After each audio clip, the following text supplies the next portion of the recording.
Welcome to Urwood Grove, a game of feisty little squirrels who go around the clearings of the forest, hiding nuts in hidden caches from autumn all the way to winter when the game end is near.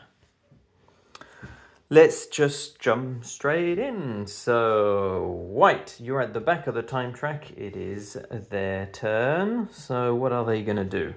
This ability is not bad, so they might want to carry it with them. So, they're going to spray. When you spray a location, you put your spray marker in there, and then you grab the ability tile that's in there if there is any.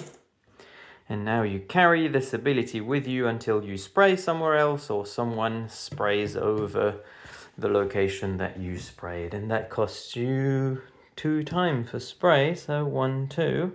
Now it's Orange's turn. What are you going to do, Orange? Orange, well, let's start the game by being mean. Orange is going to screech at the top of his lungs to bait the fox 1 space towards them, which forces Grey to scamper into the wilderness.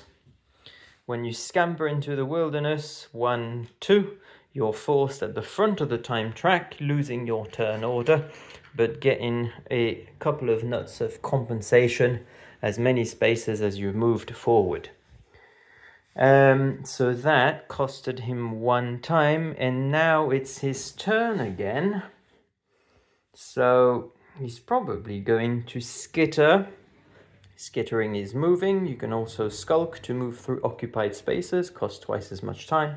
But he's going to skitter 1, 2 into the space that got freed up from the fox. So that's going to cost him 2 time, 1, 2. Back to white. White, when you start the game at the bottom of the time track, you got less nuts than others. So I think white is just going to scrounge for 1 time, which is to gather some nuts. Because he's got that ability, he now gathers 3 instead of 2. So he's just going to gather 3 nuts from his reserve back of the screen. Black's turn. Black's turn.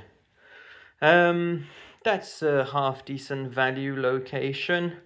So we are going to squirrel. Yeah, we're going to squirrel. So you can bring your decoy cache, which has some blue decoy nuts in there. Oh, there's a 1 of black's nuts in here for the time being. Don't need that in.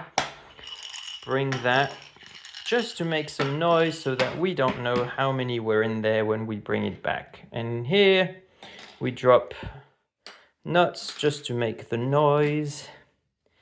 So we're going to put 2, 3, so there were 4 drops, so people can think that we dropped 4. And we bring this back here. And that costs him 3 time to scroll. 1, 2, 3. Back to white.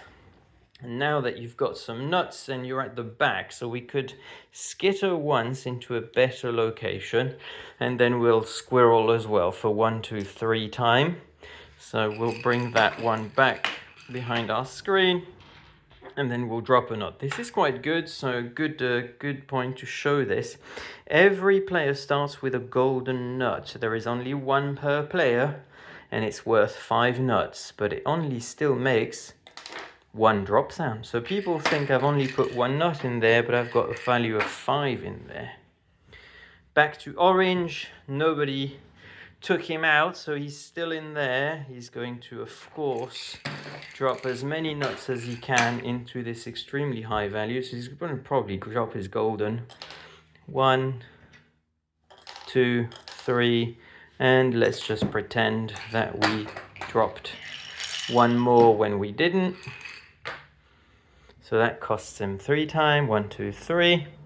And now Brown's turn. What are you going to do, Brown? That's a half decent location, so we're probably just going to squirrel in here as well. No, let's spray, because this is a decent ability to carry. So he's going to spray for 2. and put his little spray token here.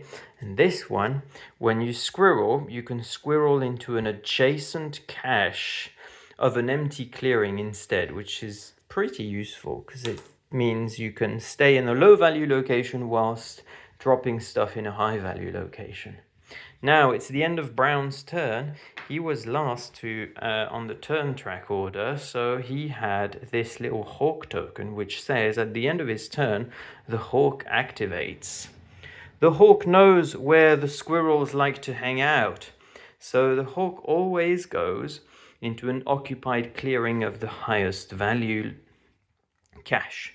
So in this instance he would drop onto the 15, which forces Orange to scamper out into the wilderness, which means they go to the front of the time track and then they gain 1 nut compensation for that.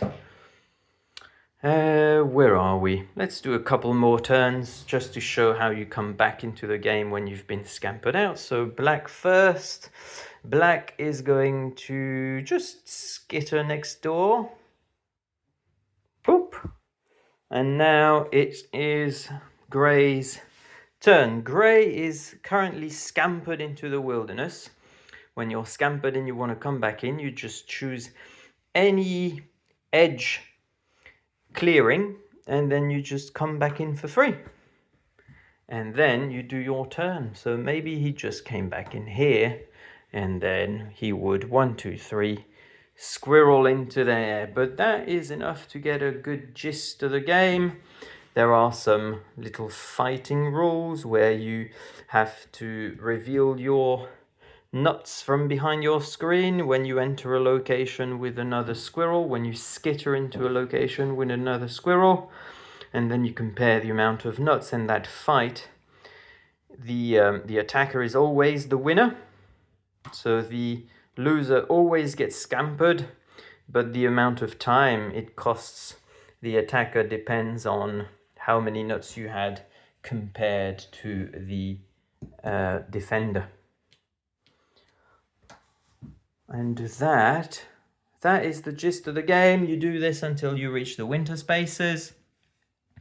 If you stop early, you get more bonus points than if you carry on into winter. So you can push doing more actions, but it costs you some bonus points to do that, even possibly losing some points.